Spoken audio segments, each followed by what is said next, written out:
Hey guys, Chris here, and I'm Ukrainian Canadian. Today is December 10th, 2024, and let's get to the news and updates happening in Ukraine and Russia, shall we?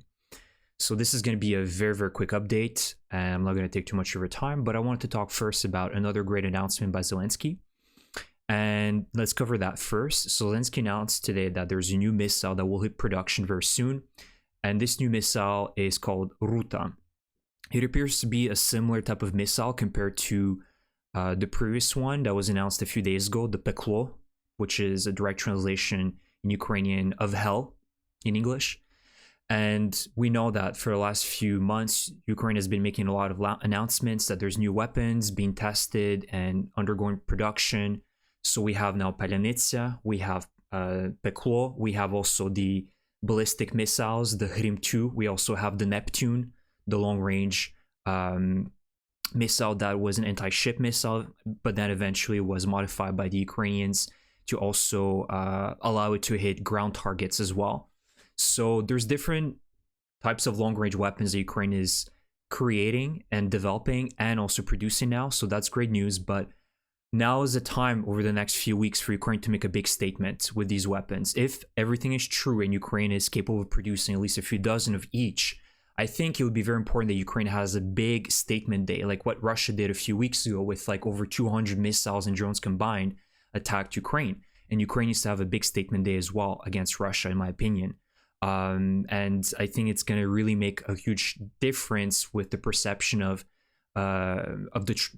Trump when he's trying to formulate his foreign policy, because Ukraine needs to showcase these weapons into action. And I think it's important as well to have these big statement days where Ukraine hits several ammunition depots, military bases, important facilities that are allowing the Russians to produce weapons on their own territory.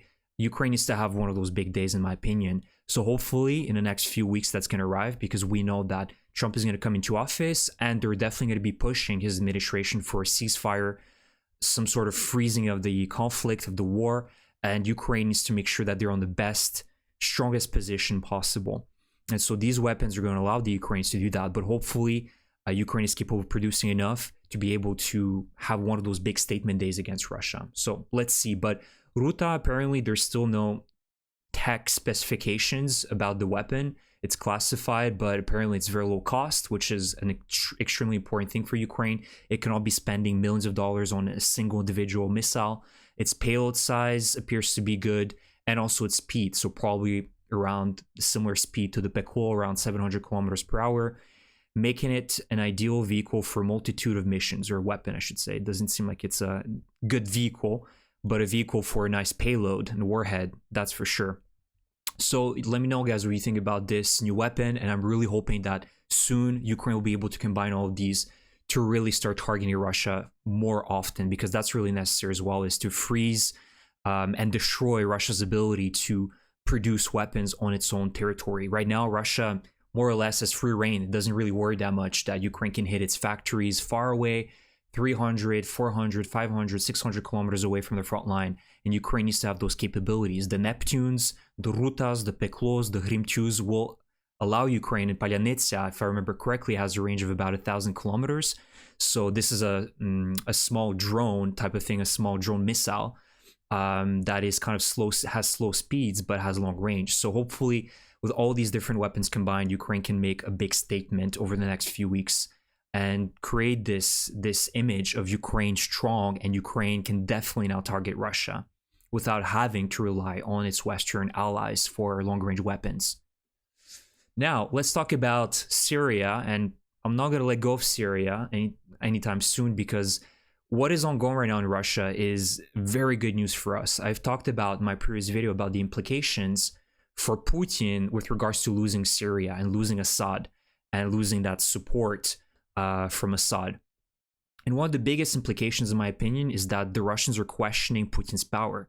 You know, the embarrassment and the anger in the last few days, and of course over the future in the next few days and weeks, is really diminishing Putin's influence and power in the Kremlin and in Russia.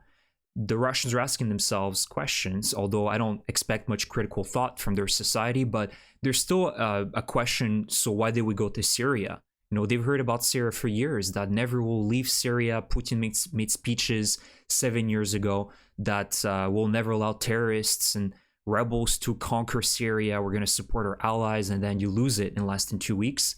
So there's definitely a lot of questioning, especially within the elites, because if there is going to be a change in the Kremlin, it's the elites that are going to be pushing for it. The oligarchs, the elites, the command and leadership, right? If they lose faith in Putin, it's going to become a house of cards, and things are going to collapse very quickly. So it was interesting for me to see, actually, today, Solovyov, which is the main propagandist in Russia, he does his daily show, and he, just a few days ago, was saying, oh, we cannot allow the rebels, and his hosts, his guests, I should say, were coming, and he was interviewing them about the situation in Syria. They were saying, we cannot allow the rebels to win. We need to do everything possible to protect our bases in Syria. To today, him changing his narrative and saying, we achieved all of our goals in Syria. Everything was accomplished. It's not a big deal if we lose Syria now.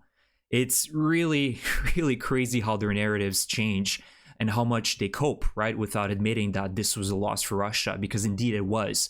And if you look at the more truthful side of the propaganda in Russia, the Telegram channels, the kind of military bloggers that give more truthful information, they say that this is an embarrassment for the Russian military. They've lost so much in Syria, the bases, the resources, the access to other continents where they conduct operations, the training facilities, right? Russia was training its soldiers in Syria, its pilots in bombing innocent civilians in cities, right? This is a huge loss for Russia, and they're trying to spin it to their population. It's not a big deal. Forget about it. We accomplished everything we need to do. And now we're hearing more and more last few days that Russia's doing the same with Ukraine. There's more and more narratives saying that we're getting close to achieving our goals in Ukraine, that we're capturing what we needed to capture, and soon, everything, the special military operation is going to be ended. So I'm seeing that there's a trend now of acceptance that Russia is not going to be able to accomplish its goals in Ukraine. They're trying to maybe groom their population towards the thought of an eventual ceasefire. But that's a huge dilemma for Putin as well, because he knows that if he freezes the conflict and he has to retreat back, or some of his forces have to go back to Russia, that essentially puts an end at any of his ambitions for future conquests. Because you can bet that Ukraine is going to be mining the hell out of the DMZ, if there is one. They're going to make sure that they rearm as well. So he needs to pretend, in my opinion, that's what Putin is going to be doing over the next few months, pretending like he's ready for peace talks.